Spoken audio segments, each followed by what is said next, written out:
nothing like living a simple life. Something out those aches and pains from working on the farm. Hey guys, it's Eric here at Farpoint Farms. Hey, before I start on tonight's video, remember I've got a second channel that is devoted entirely to stuff like this. It's Farpoint Farms Restorations and Repairs. Hope you'll head over there and check it out. And we have a website, farpointfarms.com. Hope you'll join us there as well. On to tonight's video, the ARC 160 GS. I got a little stick welder here and I want to share it with you. Let's go ahead. I'm going to bring the camera closer in here in a second and we'll take a good look at this thing and maybe try to weld something with it. But for right now, let's just take it out of the box. It is super small, super compact, and super cool. Look at that. It builds itself as a beginner's welder. I am somewhat of a beginner when it comes to welding, but look at how compact this thing is. We got a little fan on the back, a little on-off switch. The Rilon is the brand here. On the front, well, we got a place for our ground and our electrode, and then we have some variable power. We have power on and off, and over voltage, and of course, you know, temperature controls. This thing has got probably a duty cycle that's fairly short, being that it's 110. Pretty awesome. Surprisingly not all that heavy either. So they have definitely come a long way when it comes to technology. I'll go ahead and get this off the table. Yeah, and we got ourselves a 110 to 220 converter. So you can stick weld with 220. I do have a plug for this here, and I could crank up, you know, the amount of amperage that I can throw down range with something like this. So it does come with that. And then we do have, oh, that's cool. So it does come with a little cleaning brush and for knocking off the slag. So that's cool that it comes with that. Always nice to have extra tools. I love tools. And then, like I said, we got a ground rod here, or ground clamp, and a clamp for our electrode. So what I'm going to do here is get the camera closer in. We'll take a quick look at the manual, a close-up of the welder. And then tomorrow, because it's really late right now, it's about 11 o'clock at night actually, tomorrow when I have some sunlight, we'll take a couple pieces of metal outside and see how rusty I am at stick welding, because I'm not a very good welder. I never have pretended to be, but I do need to weld. We're working on the bus project on the other channel. I've got floor pans to put in, a Baja Beetle that I'm working on right now. And so there's all kinds of stuff going on here on the farm, welding mower decks, stuff like that. So there's a lot of reasons to have a stick welder, and I'm glad to have one. Let's do it. All right, here we are up close with this beauty. It did come with a manual that went flying when I opened the box. The ARC 160 GS welding machine user manual. 17 pages in English. And let's take a look at some of the specs here and see if we can figure out. A lot of warnings, of course. Single phase, 60 hertz. Maximum rated current supply is 30 amps. Effective supply is 14 amps. You're not, I mean, if we're 110, your 15 amps is, or 20 amps, I guess, would probably be about as much as you're going to want to push out of this thing. Then it has some operational stuff. So we have an adjustment knob for welding current. That's that knob right there. On-off button. We can have our power selected. Automatically detects if we're on 220 or 110.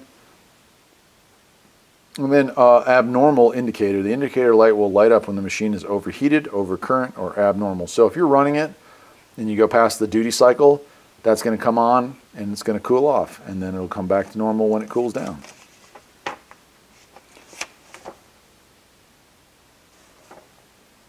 It says not to use it in the rain. That seems like a really, really wise idea. And then it has some, you know, fault tracing if you have bad cuts, or not bad cuts, but bad welds, or stuff's not working. Cool. And some troubleshooting here. Wow. Now there's something you don't see all that often anymore. In fact, you hardly ever see it at all. A wiring diagram for the inside of this booger. So if you do have problems and you are inclined to do so, you can open it up and see what went wrong. That, my friends, is kind of cool. Very cool. All right, let's take a look at the main machine. One thing I do want to point out, it didn't seem to come with it, but it looks like you could add a strap. And maybe that's just the way the design of the case is, but I swear it looks like you could add a strap to it and kind of like sling this thing over your shoulder.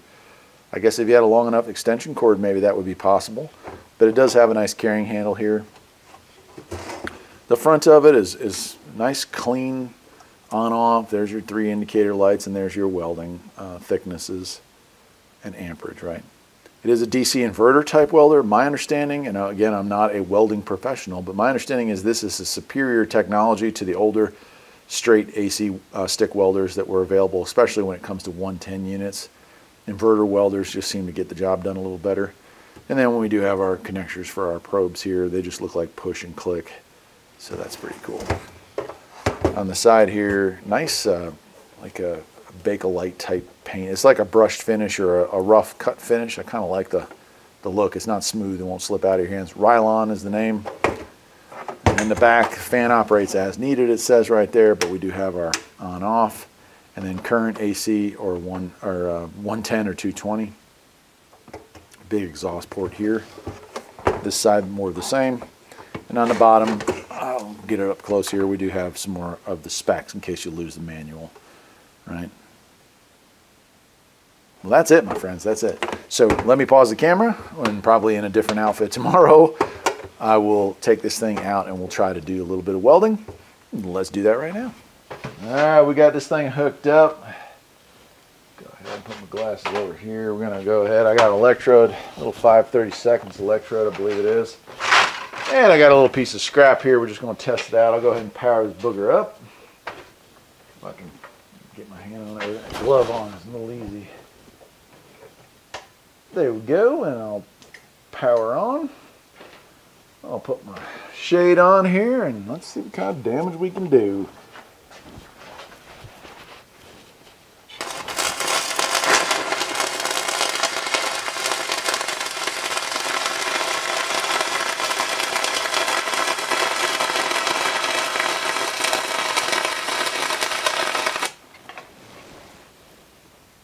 Yeah, not bad at all.